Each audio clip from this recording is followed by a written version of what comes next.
Actually, I'm not sure how. I'm just going to push play and see how that works for me. Okay. So I'm continuing on the conversation and focusing a little bit more on how occupational therapy ties into this. And then since Robin's not here, I'll really try to bring in some of the physical therapy things as well, because we really do work as a great team together on this.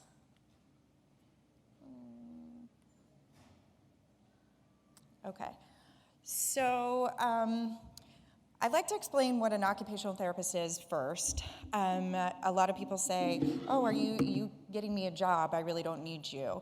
So what we're really focusing on is making people as independent as possible during their daily activities that they have to do, whether they want to do them or really need to do them or are expected to do them. And we were focusing on improving quality of life and safety and independence. So when a patient would come in to our clinic, if we're looking at setting up for augmentative communication, perhaps even mobility devices, I would do an assessment too. And one of the things that I'm going to be looking at is the physical components and then some of the cognitive and visual components. First off, when I'm looking at an upper extremity, I want to look from the shoulder, the neck positioning, all the way down the limb and see what kinds of function we have, all the way to the fingers. And then how much control do they have? Do they have full motion, full active motion? Are there indications that maybe there's some motor problems or control or coordination issues?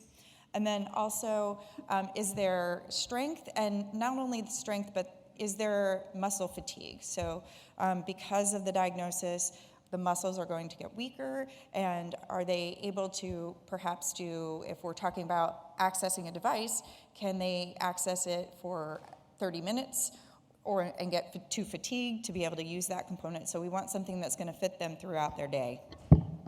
Okay. Next thing I want to look at is cognition, and that's something that Rachel and I both share as well. We'll look at their ability to make decisions, be able to be safe in their environment, and specifically that's what the things that I'm looking at. Are they going to be functional, and are they going to be safe? Next thing we're looking at is vision. So there are a couple of components to vision. One being the motor component. So are the eyes moving together? What is their acuity? Can they see clearly? Do they need corrective lenses? Anything like that to help them with their vision? And then also their perceptual skills. So this is really important if they're using eye gaze, that they're going to be able to spatially be able to find those targets like we saw in Rachel's videos. And also we have patients that drive their chairs with eye gaze. So can they look at the picture and be able to identify their environment? It's kind of an interesting, it's an interesting like virtual driving component. So they really do have to have some pretty good perceptual skills and field of vision. And then the other thing we want to talk about is how their environment is set up at home. How are they going to be able to, again, working between physical therapy and speech therapy, what kinds of devices are they going to have? What kind of chair do they have? Will they fit through their environment? Is there good lighting? All those kinds of things are important as well.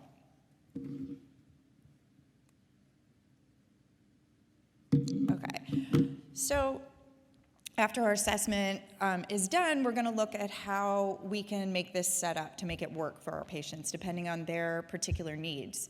So if there is a deficit in the upper extremity, I can do things working on positioning.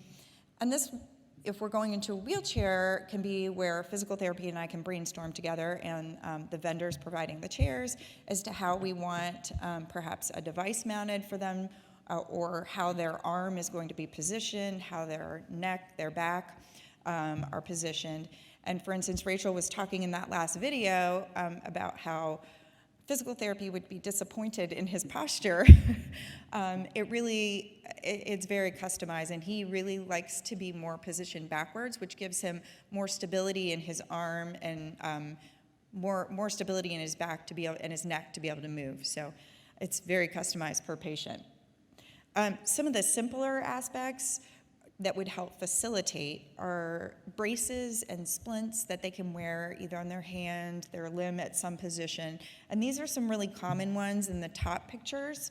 So a little splint for their fingers that may be able to keep it in a better position if there's some flexion of the fingers or difficulty with controlling the finger. This stabilizes it so that if they are doing touch screen, they would be able to access it more easily. The splint on the right is just a wrist support, which is really simple and gives that extra support. I talked about muscle fatigue. Frequently, the wrist muscles will get weaker, and then it's harder to be able to access with the fingers. So just by wearing a simple support on the wrist, you can have better control and better access. With that, if they're unable to use their digits anymore, we can go to what's called a pointer. And that is a device kind of like a stylus, or if we're doing keyboard, like on that picture in the bottom, we can connect it to a splint, we can connect it to a universal cuff, like a C that he's wearing in the picture there, so that they can more easily have that control to hit the correct target. And then if they're able to still use a mouse, there are a multitude of options. So we're able to kind of look at that and try different strategies. What works? A lot of times it's hand fatigue when you're having to hold your hand in a position. So how can we position it differently? In addition, maybe having different styles. A vertical mouse may be a little easier than the horizontal style, or perhaps joysticks. And by the way, joysticks can be so tiny, you can hold them just between your two fingers and get all your control of your environment, as well as switch it and be able to use your augmentative communication device too. And then if we're going to go a little more high tech, we can do a access that is attached to the top of the head on a headband, and then that would be your cursor. Basically, little head movements would be able to control it. And I know Rachel had mentioned earlier, if neck fatigue is an issue, then that wouldn't work for someone. So there's a lot of problem solving that goes into this. Finally, IT, which is not my specialty, but I always pull Rachel in, but you can program the speed of how the response is made. You can program the cursor to not disappear off the screen if there's a jerking motion or a positioning changes.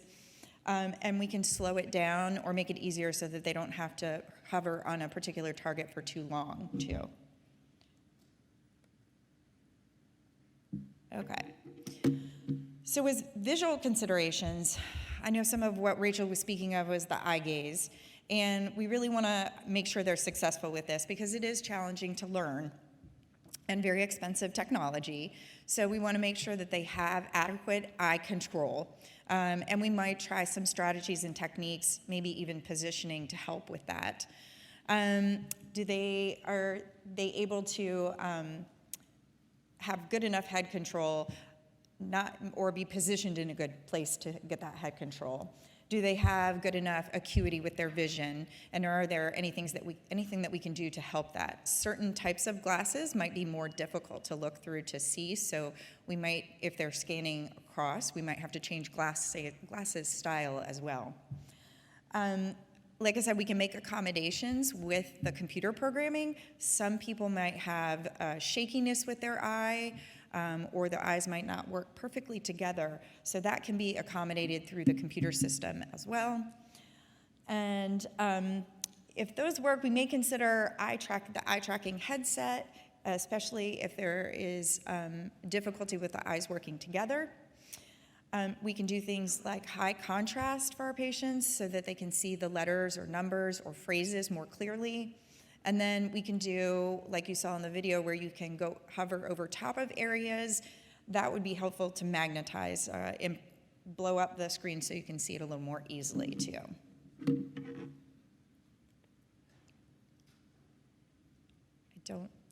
Thanks. Cognitive changes, again, something that I'd share with Rachel and talk about what our best options are. First priority is safety for our patients, especially if they're using eye gaze to propel their wheelchair. But also we want to make sure that they're able to communicate with their partners or caregivers adequately. So we might simplify. Rachel was talking about low tech. We can actually put those on our devices too so that they can scan through those devices. We can use a less complicated sequence of switching. So sometimes if you booted up your computer and you have to push this tab and this tab and this tab and then function tab, we can make it simplified. So perhaps you can just have one click versus multiple clicks and sliding around the board, which again is over my head, but I always get tech support for that kind of thing. We can also simplify patterns. So I know we mentioned this, if you've got a letter board, if a person is more familiar with the regular typing keyboard setup, we can keep that, or we can turn it into like an alphabetical board that would go across. And basically customizing everything for our patients. We want to simplify the test as much as possible, and we do a lot of this through trial and error. Okay. So kind of on to my second portion here. This is where I would get involved with functional activities for certain. So over the years, we've always heard of environmental control units or environmental control devices. And these were originally thought of to assist patients with disabilities so that they could become more independent in their daily activities. Now that technology is advancing so quickly, we have what's called electronic aids for daily activities, or the EADLs. And that gives us that alternative means to control devices. So it can be anything. There's been such advances that, as Rachel mentioned, some of the things that we can buy that are kind of off the shelf can then be brought into the more high-tech ACC devices, and you're still accessing it in a different way, but your family members could be accessing this equipment as well by using the less expensive, more versatile devices. We can change to basic and multifunction with this as well so that we can make it customized to the patient too. So what are we able to control? How many people in this room actually use, for instance, like a home device, Alexa, Siri? Lots of people, like my whole house is automated. The only concerns I get with my patients is that they don't want to be spied on by the government. They don't want to get Alexa or Siri or have anybody intruding on them. However, I will say it is incredible to be able to just speak something and it happens, or click a button and it happens. So what can we control? If you have obviously your power wheelchair, your electric bed, we have audio and visual equipment, security, so we have security cameras. We can open and close doors. If you need to unlock a door for a caregiver that might be coming in, but you're in bed, you can do things like that. Our phones, obviously, lighting, we can control temperature, we can put our blinds up and down in our home, opening curtains. You can do your thermostat, so if you're in bed and you're warm, you can turn down your thermostat just from bed. And appliances even now. So I have a story about how I was leaving on a cruise out of Miami, living here in Orlando, and my phone texted me and said that the temperature in my freezer was dropping, or was elevating. And so I called my kids at home, who are adults, and said, something's going on with the freezer, and someone had left it open. So I'm in the ocean, I get communication that my freezer is talking to me and saying, hey, somebody left the door open for you. So it's kind of cool. Let's see, next, yes. So what ways can we access this? As we've been going on, we've been talking more about the high tech, but new construction now, and of course, if you go back and do some renovations, your houses can be wired and set up for this. I know a lot of the newer communities around me have this, where a particular control device will be set up for the home. They can do all their curtains, their blinds, their fans, their light switches, everything can be controlled. And then you can add customization from that. So a little more expensive and really a lot easier if done up front. And then obviously we have the access to smartphones. iPads, tablets, those things are going to be able to communicate. So you can have it set up on one app in particular, even if you have different brands of devices. So for instance, if you had like a Schlegel lock and you had a Honeywell air conditioning, in one app you can be able to control all of that. And this can be done via access through your phone with voice recognition. You can do it with touch. And then if we need a little more advanced, we can use the ACC devices that a person may get and tie all of this in. And I was learning in Rachel's presentation about the new update on the iPhone and how incredible that's going to be too. The access is just progressively getting better and better over time.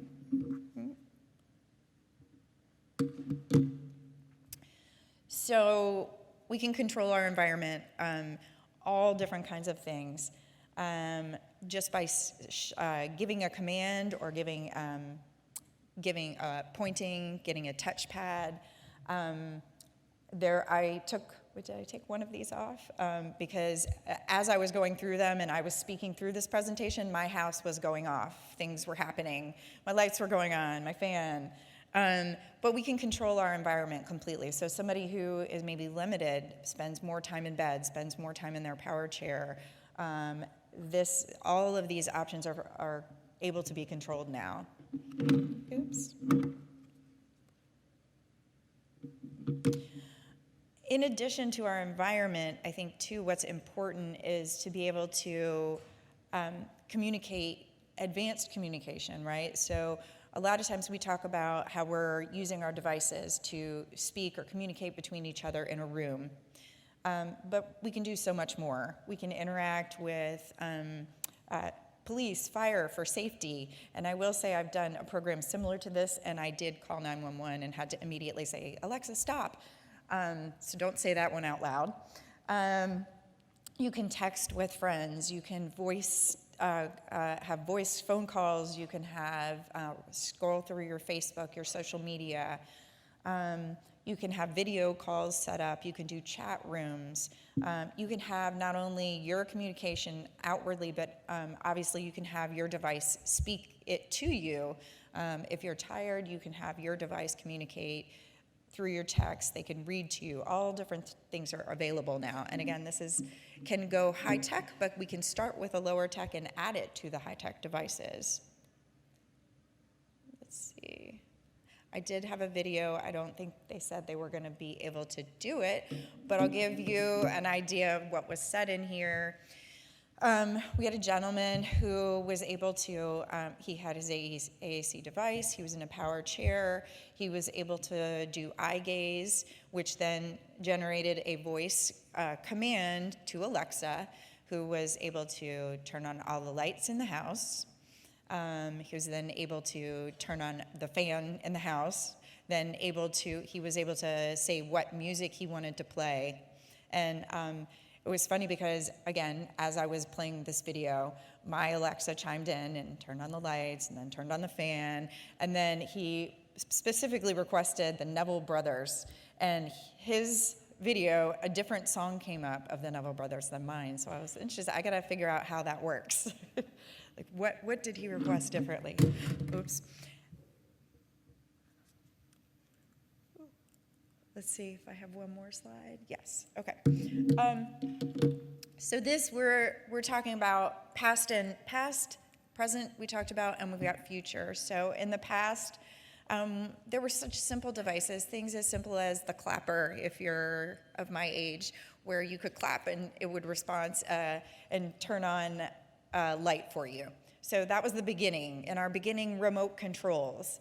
And now where we're headed, we have so much AI that's being developed in research in a plethora of fields. And the great part about this is the disabled community is going to be able to take advantage of this. We have self-driving cars. They're talking about, we have those already. We have robots that are available for physical assist or to be caregivers for our patients. And then recently on the news, I don't know if anybody caught this, but they have brain-computer interface. And they actually had, it's all in the research phase right now, but they had a woman who had electrodes placed all over her head, and she was able to think of what she wanted to say, and the computer generated the voice and said it for her. So we skip all these steps of having to do your visual or a component or recording your voices. It was able to just think what she said. So very cool in the future for us. And I know that's all I have today. If you have any questions, let me know. I'm so disappointed our physical therapist wasn't here today, part of our team, but she definitely will. I was told they're recording it later this week when she's feeling better, and then you can look up. And it's, again, just kind of tying into all of what Rachel said and what I had gone through. So thank you.